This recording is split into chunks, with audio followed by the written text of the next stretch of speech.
what brought me to Catholic Argos was Father Jimmy was at Blessed Sacrament when I was there. And then he came over here talking about this community. And so I knew that he was going to be here when I got here. And so he had come back to Blessed Sacrament throughout the year and told me about this great community over here. So I just really wanted to be a part of it. I grew up Catholic, confirmed at a real young age. And it was kind of something that I grew up with, and I in high school I wasn't really pushed to learn more about it, but then I came to UWF aspiring to be a medical student one day, and the first 2 years I was in college I was really focused on those classes, really focused on getting those good grades, but I kind of saw that God was falling by the wayside to a depth and level that I was not comfortable with. So when I knew about the Catholic Argos, I was honestly hesitant to come over, not because I wasn't going to be around people that had a different mind than me in terms of religion. It was just I was just nervous on how they would view this guy that was disappeared and it was gone from the faith for 2 years essentially. So I came back here and I was welcomed with open arms, and just the community, that sense of community. You can talk and say every word in the world to describe it, but it's just this feeling of togetherness, this feeling of family that you can't. There's no good word to describe it. You cannot fake it. You cannot mimic it. You get to have a relationship with people that you don't normally have in college. Like when I was in high school, most of the people I knew were Catholic, but you come to college and there's a lot more diversity. And not that that's a bad thing, but it's nice to be surrounded by people with the same faith as you and also similar struggles in their faith. So it's nice because it's easy to talk to people about it, and also because it's just fun. There's a lot of good people there. Catholic Argos has actually done a lot for me. Not necessarily like our meetings and stuff, but things that happen outside of Catholic Argos that would not have ever happened if I wasn't in Catholic Argos. Father Greeby meets me weekly, and he helps me a lot. He encouraged me to go on a retreat in Tallahassee that has helped me a lot, and it's helped people influence me to become a better person, but I feel like it's also allowed me to influence others. Because people have come and gone from Catholic Argos, but I feel like the people who really stick with it and try to be involved in their faith, they've really had a big impact on me. So. They're very welcoming. Whoever comes in the door, it doesn't matter what kind of background, where you're from, they will accept you and they take you and they welcome you. I think the best thing they did for me was gave me this idea in my head that there's something more, and that if I'm comfortable, then I'm doing something wrong.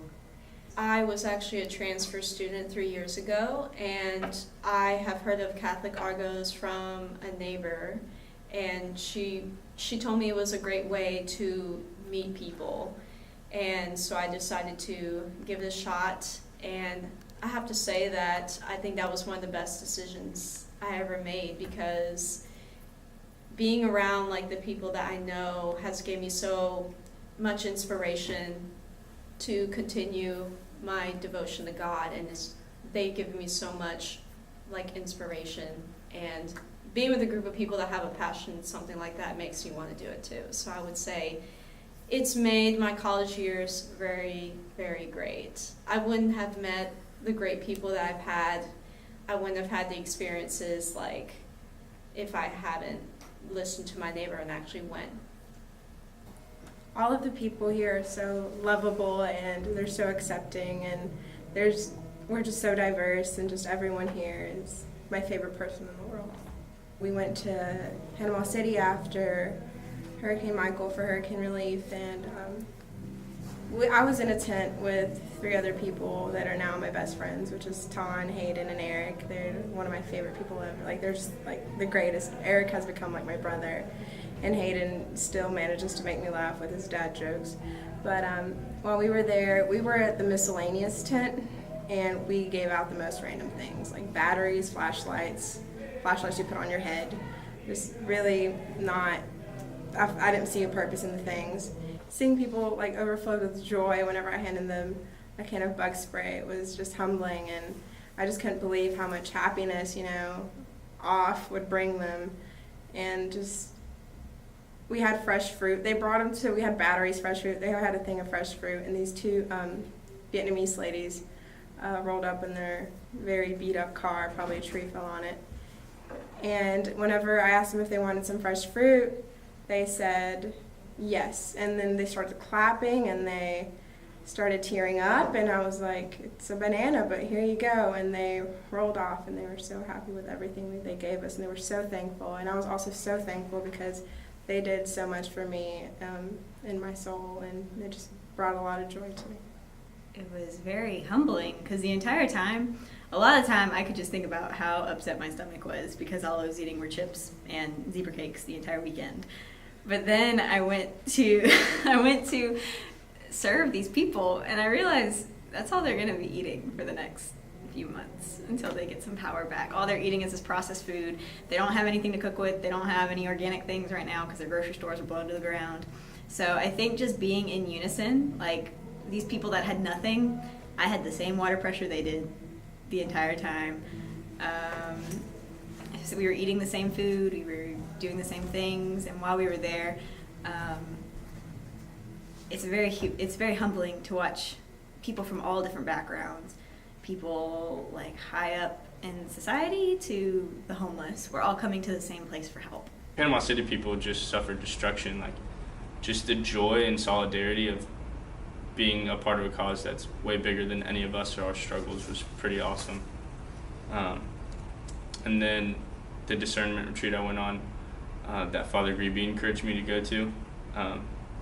I still have no idea what I'm going to do with my life, but what it taught me is that there's normal guys just like me that have struggles in their faith, struggles in their life, but still see a call from God to bring people to Christ and to be holy, even if it doesn't mean necessarily becoming a priest. So that has brought me a lot of joy, and especially when I have my pitfalls. Thinking about those things helps me to keep coming back. So from all the stuff we've done in small groups to all the topics we've been able to cover in faith nights, it got me asking a lot of questions. It's not necessarily in the form of, oh my goodness, I've been doing this wrong the entire time, but just different ways to think about different things in my daily life. And so seeing the content that we've looked at and seeing that call to be stronger in the faith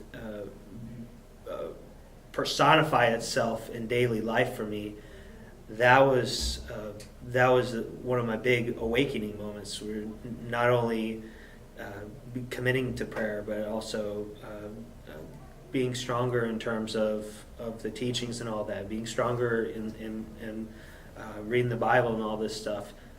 That push at that level when I came here, that was huge in order to develop that spiritual discipline that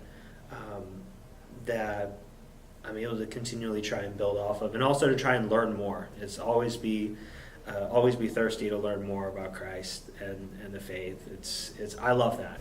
If I had gone to college and not had CCM, I would have just tried to do it on my own, I guess. Like, I would have still tried to go to Mass or listen to podcasts or whatever, but I would have been missing the experience of having face-to-face encounters. Like, being able, you can't get everything out of just going to Mass and then trying to learn about your faith on your own. Like, you have to have, the face of somebody else. Eyes to look into, that you can see the face of Christ in them and see his real presence. And I wouldn't be able to have that without a community like CCM.